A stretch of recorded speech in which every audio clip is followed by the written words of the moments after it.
फिर से आपके सामने एक नए टॉपिक के साथ प्रस्तुत हुई हूँ। जैसा कि आपको पता होगा कि हम यूनिट सेकंड का सेकंड चैप्टर पढ़ रहे थे और आज हम पढ़ेंगे इसका सेकंड पार्ट। तो फर्स्ट पार्ट में आप लोगों ने विश्वविद्यालय शिक्षा आयोग का गठन और उसके उद्देश्यों को पढ़ लिया था। तो विश्वविद्यालय शिक्षा आयोग का गठन कब हुआ था?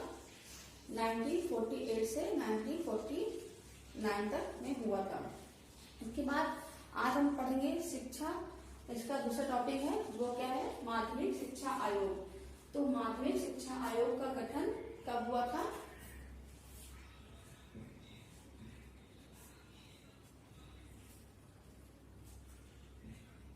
1952 से 1953 में कब हुआ था इसका गठन? माध्यमिक शिक्षा आयोग का गठन 1952 से 53 तक में हुआ था। तो इसे इन शब्दों में व्यक्त किया गया था। गठन जब बना था तो जो गठन में जो लोग व्यक्ति थे उन्होंने किस शब्दों का प्रयोग किया था अपने आयोग के अंतर्गत? चलिए समझ लेते हैं। पहला है शिक्षा व्यवस्था को आदतों, अभिवृत्तियों एवं चारित्रिक गुणों के विकास के लिए अपना योगदान देना चाहिए। मतलब क्या है? शिक्षा व्यवस्था को आदर्शों, अभिवृत्तियों एवं चारित्रिक गुणों के विकास के लिए अपना योगदान देना चाहिए, जिससे यहाँ के नागरिक लोकतांत्रिक नागरिकता के उत्तरदायित्वों को योग्यता पूर्वक वहन करने में सुयोग हो सके। मतलब जब शिक्षा दी जाएगी तो जिस राज्य के या जिस क्षेत्र के लोग शिक्षित होंगे तो क्या होगा? लोकतांत्रिक नागरिकता के उत्तरदायित्व को वो योग्यता पूर्वक समझ सकेंगे और उनको समझने में सहयोग हो सकेंगे और उन सभी ध्यानात्मक प्रवृत्तियों का विरोध करें। और जब वो शिक्षित हो जाएंगे तो वो जितनी भी बुरी प्रवृत्तियां हैं, बुरी खराब नीतियां हैं, उनका विरोध कर पाएंगे। जो व्यापक राष्ट्र एवं धर्मनिरपेक्ष दृष्टिकोण के विकास में बाधक हो। मतलब जब समाज के व्यक्ति जो है, जो नागरिक है, शिक्षित हो जाएंगे, उनमें अच्छी आदतों का, अच्छी अभिवृत्तियों का, अच्छी चरित्र के गुणों का विकास हो जाएगा और वो सभी चीजों को समझने में सहयोग हो जाएंगे, उत्तरदायित्व को समझने लगेंगे। तो क्या होगा? हमारे राष्ट्र व्यापक राष्ट्र और निरपेक्ष को विकास के मार्ग में कोई भी प्रकार की बाधाएं नहीं होंगी। इसके बाद हम पढ़ेंगे इसके उद्देश्य। माध्यमिक शिक्षा आयोग के क्या उद्देश्य थे? इन्होंने किन पॉइंट्सों पे अपना विचार व्यक्त किया था, इस चीज को हम समझेंगे। तो माध्यमिक शिक्षा आयोग के अंतर्गत सबसे पहला उद्देश्य है लोकतांत्रिक नागरिकता का विकास करना। मतलब माध्यमिक शिक्षा आयोग के गठन के समय उन्होंने लोकतांत्रिक नागरिकता का विकास का उद्देश्य मुख्य रखा और इसके विषय में विकास होना चाहिए। इनका ये कहना था कि जब लोकतांत्रिक नागरिक का विकास माध्यमिक शिक्षा आयोग का उद्देश्य मुख्य होना चाहिए। धर्मनिरपेक्ष, लोकतांत्रिक, गण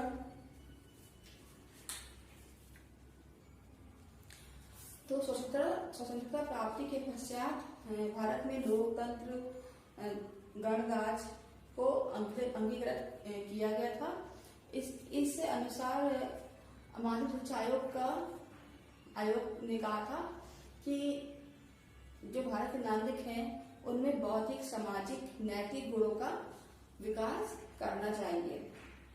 इससे क्या होगा? नैतिक, बौद्धिक, सामाजिक विकास होगा तो क्या होगा, हमारे लोकतांत्रिक नैतिकता का भी विकास होगा। क्योंकि जब शिक्षा द्वारा इन सारे पॉइंट को, सामाजिक, नैतिक गुणों और बौद्धिक गुणों का विकास होगा, तो सभी नागरिकों को सभी चीजों को समझने में सहायता मिलेगी और वो लोकतांत्रिकता का विकास कर पाएंगे, उसका गठन सही से कर पाएंगे। इसके बाद सेकंड क्या है हमारा, व्यवसायिक कुशलता की उन्नति। इसमें लोक सेवा आयोग ने क्या कहा था, तो माध्यमिक शिक्षा आयोग का उद्देश्य छात्रों में व्यवसायिक कुशलता की उन्नति का भी विकास करना होना चाहिए। क्यों? क्योंकि जब समाज में छात्रों की उत्पादन, प्रौद्योगिकी एवं व्यवसायिक कुशलता की वृद्धि पर विशेष ध्यान केंद्रित करना चाहिए। मतलब जब समाज में छात्रों की प्रौद्योगिकी क्षमता को, उत्पादन को, व्यवसायिक कुशलता में वृद्धि जब होगी तो क्या होगा, शिक्षा में भी वृद्धि होगी, जिससे वे राष्ट्र की समृद्धि में सहायता कर सकते हैं और अनंत जीवन के समान स्तर की उन्नति में समर्थ बन सकते हैं। जब व्यवसाय कुशलता का विकास हो जाएगा छात्रों में, तो वो क्या करेंगे, अपने इस कुशलता के आधार पर अपने उत्पादन को बढ़ाएंगे, व्यवसायिक व्यवहार को बढ़ाएंगे और क्या होगा, उन्नति को भी बढ़ाएंगे।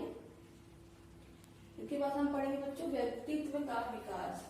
व्यक्तित्व का विकास क्या, माध्यमिक शिक्षा आयोग ने व्यक्तित्व के विकास पर भी अधिक जोर दिया। उनका मानना था कि प्रत्येक छात्र में अलग अलग व्यक्तित्व पाया जाता है, उनके अलग अलग गुणों के अनुसार उनमें अलग अलग कार्य क्षमता होती है और अलग अलग उनका व्यवसाय भी हो सकता है। तो जब माध्यमिक शिक्षा आयोग का कहना था कि समाज के नागरिकों में या समाज के छात्रों में व्यक्तित्व का विकास करना बहुत जरूरी है,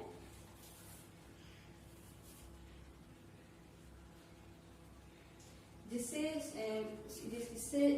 छात्रों में रचनात्मक वृद्धि का विकास होगा और वो अपने बौद्धिक स्तर से अलग अलग रचना को उत्पादन कर सकते हैं और अलग अलग क्षेत्र में कुछ न कुछ एक अच्छी चीज अचीव कर सकते हैं।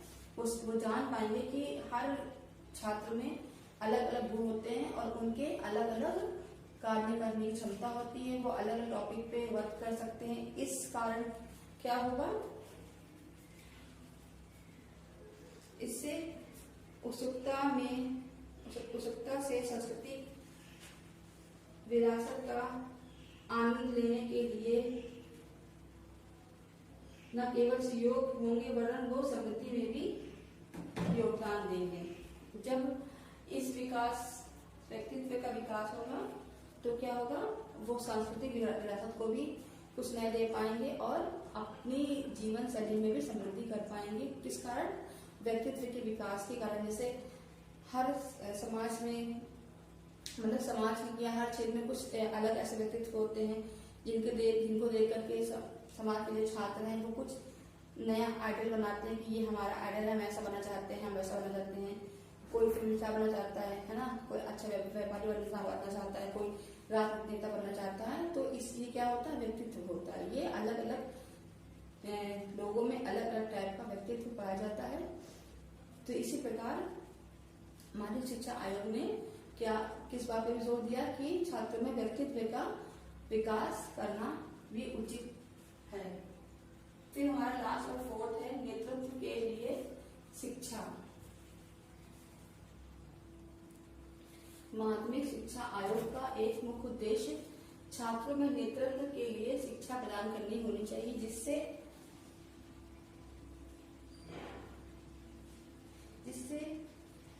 शिक्षा का मुख्य कार्य, जिससे शिक्षा द्वारा व्यक्तियों को प्रशिक्षित करना होना चाहिए। क्या होना चाहिए, माध्यमिक शिक्षा आयोग का उद्देश्य क्या होना चाहिए कि शिक्षा द्वारा व्यक्तियों को प्रशिक्षित करें और जिसे सामाजिक, राजनैतिक, औद्योगिक अथवा सांस्कृतिक क्षेत्रों में नेतृत्व के उत्तरदायित्व को वहन करने में समर्थ हो सके। मतलब जब नेतृत्व का विकास होगा शिक्षा के द्वारा तो सामाजिक, सांस्कृतिक और औद्योगिक क्षेत्रों में वो अपनी नेतृत्व को मतलब अपने कार्य को समझ पाएंगे, अपनी कहते रिस्पॉन्सिबिलिटी को समझ पाएंगे और उस चीज में विकास कर पाएंगे कि हमें हर क्षेत्र में किस प्रकार से और विकास करना है, चाहे वो औद्योगिक क्षेत्र का विकास हो, चाहे वो राजनीतिक क्षेत्र का विकास हो, चाहे वो सांस्कृतिक क्षेत्र का विकास हो।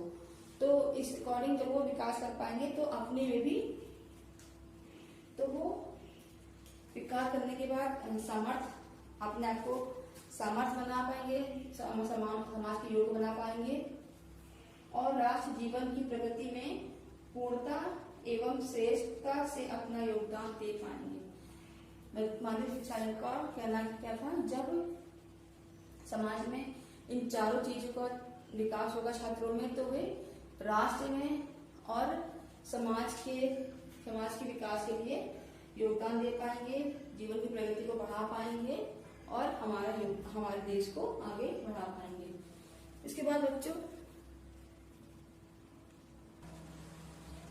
अब इसके बाद हम पढ़ेंगे शिक्षा आयोग। अभी तक हमने विश्व शिक्षा आयोग और माध्यमिक शिक्षा आयोग के बारे में पढ़ा, अब हम पढ़ेंगे शिक्षा आयोग के बारे में। तो शिक्षा आयोग का गठन कब हुआ था? शिक्षा आयोग का गठन